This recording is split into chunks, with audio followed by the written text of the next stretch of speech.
Hi, this is Scott Grant of the Scott Grant Show, and I'm here today with Rick Carper, and Rick's running for mayor of Atlantic Beach. Is that correct? That is correct, yes. Now, I saw from your resume that you went to the U.S. Naval Academy. Correct, yes. First off, thank you for your service. It must have been an amazing experience. It was. Most of it was my pleasure, other than that time in the Pentagon. Yeah, you said you didn't like, earlier you said you didn't like being working in the Pentagon. You preferred to be at sea. Correct, Are, yes, absolutely. Are absolutely. most Navy guys like that? Everybody want to be at sea? Yes. Yeah, I figured as much. Yeah. Now, I saw you served on a couple ships, one of which was a guided missile frigate called the South Carolina. Cruiser, guided missile cruiser. Guided Yeah. missile cruiser, okay. I thought only battleships were named after states. Originally, yes. Then when we had no more battleships, they were all decommissioned, they named two classes of nuclear cruisers after the states, California class and the Virginia class. Oh, that's interesting. See, I didn't even know that. Now, the other ship you were on was Oliver Hazard Perry, and that's pretty fascinating. Yeah, that was one of the others. I was on 5 ships. Okay, that probably makes sense. So Oliver Hazard Perry is named after the admiral who wins the Battle of Put-in Bay. Is that correct? Yes, Battle of Lake Erie. Oh, the Battle of Lake Erie. Yeah. I always heard it was the Battle of Put-in Bay. Well, that's where it was fought, was Put-in Bay. And his famous quote from that battle was, "We have met the enemy, And they are ours. Oh, that's a good one, isn't it? Yeah. I like that one. Did you ever have that feeling when you were at sea, that you met the enemy and they were yours? No, I didn't really ever fire a shot in anger or have one shot at me.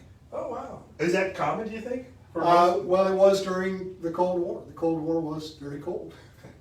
Okay, so now you're running for mayor of Atlantic Beach, and tell us, what is your vision for Atlantic Beach?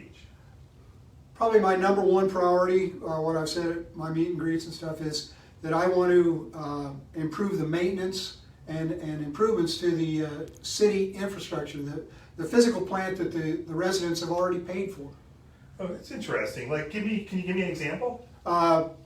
Biggest example that affects people right now is the stormwater system.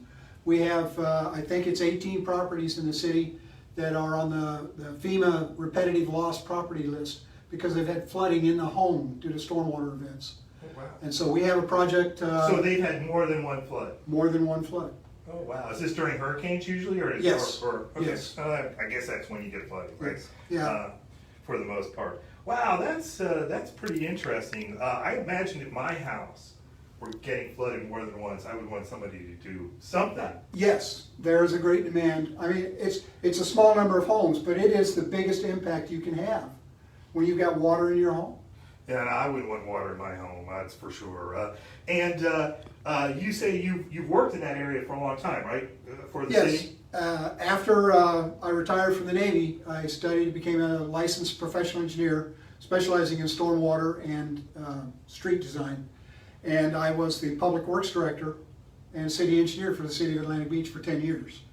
Okay, so and that involved a lot of stormwater work, right? During my time, we did some stormwater work every year, but we had several major projects: the Royal Palms drainage improvements, Hopkins Creek's regional stormwater pond, or a couple. Sure. So, and it strikes me that both of your careers then involve water. One you're in the ocean, yes, the other the ocean was coming to you, one right? I'm trying to stay on top of, the other trying not to be surrounded. Do you feel that there's some synergies there? I think that keeping water out of the people tank is the number one goal of all sailors and engineers. That's a good way. I like that. So, why should people vote for you? Because of my leadership experience from the Navy, having been commanding officer of a ship, executive officer on a guided missile cruiser, and then also my 10 years as public works director for the city of Atlantic Beach, where during that time I prepared and defended budgets, I drafted legislation, I attended more meetings, both the actual bi-weekly commission meetings, workshops, strategic planning sessions. I just have a better knowledge of the city of Atlantic Beach than any of the other candidates currently running. That's interesting. And you think that's true? I do think that's true. You know it's true. I do. I will say the current mayor who is running for re-election has been the mayor for 3 years, so she's been to a lot of meetings in 3 years. Oh yeah, I'm sure. Well, anything else you want to say?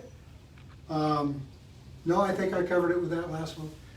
Thanks for watching, everybody. My name's Scott Grant. I'm here with Rick Carper. Please follow us on YouTube, Facebook, and Instagram, and subscribe to our channel. Oh, you said you were going to subscribe. I am right? going to subscribe. I Hey, will do it today. We got a new subscriber, everybody.